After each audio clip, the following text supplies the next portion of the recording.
방첩사 여인형. 예. 여인형. 파도 끝이 없어요. 노상원 수첩이 나오더니 드디어 예. 그 여인형 메모. 예, 메모가 여인형 나왔다고 합니다. 메모가 나왔는데 예. 아 이것은 인간에 대한 예. 보복성 계엄이다. 원래 노상원 메모 보면은 굉장히 섬뜩하지는 않습니까? 네네네. 그거 다 뭐 쓰레기 수거하듯이 인간을 수거해서 북한군에 의뢰를 해서 죽여버리겠다. 뭐 이런 식의 그거였으니까요. 납포를 갖다가 시켜달라고 하고 나서 예. 요 북으로 가니까 그걸 갖다가 예. 폭격을 해가지고 예. 배를 갖다 침몰시키고 예. 배에 가까이 가서 확인 사살까지 해라. 이 스토리가 나오는데요. 여인형 메모에는 뭐 지금 16명이냐 14명이냐 15명이냐 뭐 이런 식으로 해가지고 체포 명단 또는 네. 사살 명단 예. 이것 이외에도 여인형이 또 모았던 명단이 또 발견됐다. 아 그래요. 네. 근데 대부분이 누구다?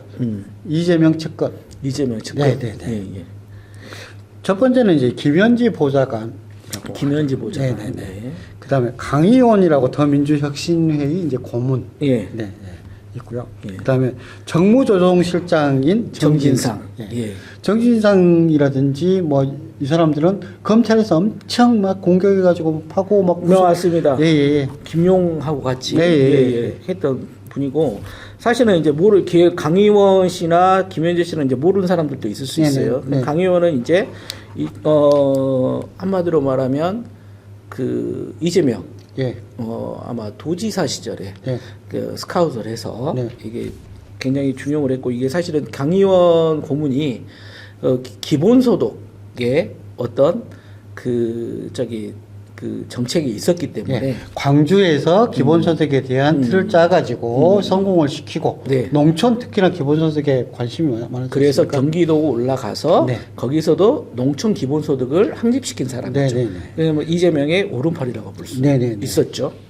뭐 오른팔은 아니지만 그걸 갖다가 실제적으로 실천했던. 그러니까 네. 오른팔이 여러 가지 분야의 오른팔이 있을 수가 있죠. 그러니까 그러니까 정진상 같은 경우에는 정책의 오른팔이잖아요. 기본소득의 오른팔은 강의원이었다.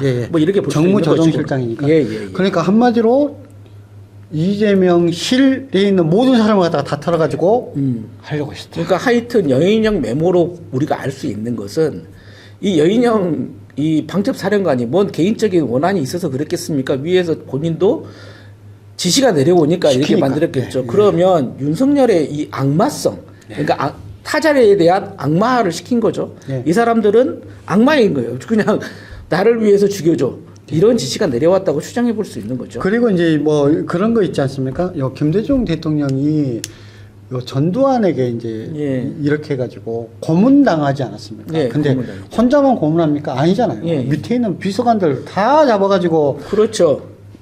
고문해갖고 스토리 만드는 거 아닙니까? 간첩도 만들듯이. 가장 이제 사실은 이런 이제 회고록 같은 거 읽어보면 그게 나옵니다. 내가 막 부타당하고 막 정기고 고문 나가고 이런 것은 나도 이제 힘들지만 아프지만 그 옆에서 자기 밑에서 일했던 사람들 그 다음에 이제 같이 투쟁했던 사람들의 그 신음소리 그 뭡니까 이게 비명 소리를 듣는 게 더 가슴이 아팠다라는 대목도 나오고 그렇죠. 검사들도 보면 그거잖아요. 그 사람을 갖다 괴롭히고 싶으면 그 사람 부인을 잡아오고 맞습니다. 딸을 잡아오고 아들을 갖다가 해가지고 또 가족들을 볼모로 잡아서 하죠. 사실은 그렇게 해서는 안 되는데 그 수사 기법 중에 또 하나라고 자기네들은 이야기를 하니까. 그러니까 그 검찰이 그런 말 안 되는 행위들을 갖다 하고 있기 때문에 기소권도 이렇게 해가지고 조선 안 된다는 이야기까지 나오지 않습니까? 맞습니다. 근데 이제 이런 수사 기법은 이제 없어져야겠죠. 그러니까 너 아니면 네 아들 어디 있지? 그건 협박 아닙니까? 아니 근데 이 수사 기법이 딴 데서 온 것이다. 우리가 만든 것이다. 아니라 실제는 일본 애들이 만든 거 아닙니까? 아, 그렇습니다. 네네. 그러잖아요. 조선 시대까지만 해도 이렇게 해가지고 뭐 연자제로 뭐 들어가는 경우는 있지만 딴 사람을 갖다가 협박을 수단으로 해가지고 딴 사람을 갖다가 잡아고 족치고 죽이고 하는 행위들이 없었다는 거예요. 그렇지 않습니까? 그런 수사는 없었고. 네네네. 그런 수사도 없을 뿐만 아니라 뭐 삼족을 멸한다는 것도 삼족을 가지고 다 죽이느냐? 그렇지 않다는 그렇지 거예요. 않다는 예, 거죠. 예, 예. 그건 이제 역모니까 예, 예. 역모죄로 이제 엮은 것이고 사실 일반 백성들이 뭔 역모죄에 그럴 일이 있겠습니까? 영모죄이다 하더라도 삼족은 다 죽이는 게 아니었다. 네네네. 예, 그건 저도 들었습니다. 네네. 예, 예. 그래서 이런 식의 어떤 보복 정치, 살해 정치, 이건 폭력배들이 하는 것이다. 네, 이것은 극악무도한 친일파들이 하는 짓이다. 타자의 악마화 시켜가지고 완전히 보복 정치를 하려고 했었다. 보복 정치가 아니라 보복을 하려고 했었던 거죠. 그렇게 되면 결국은 그 죄가는 도대체 누구한테 갈 것이냐.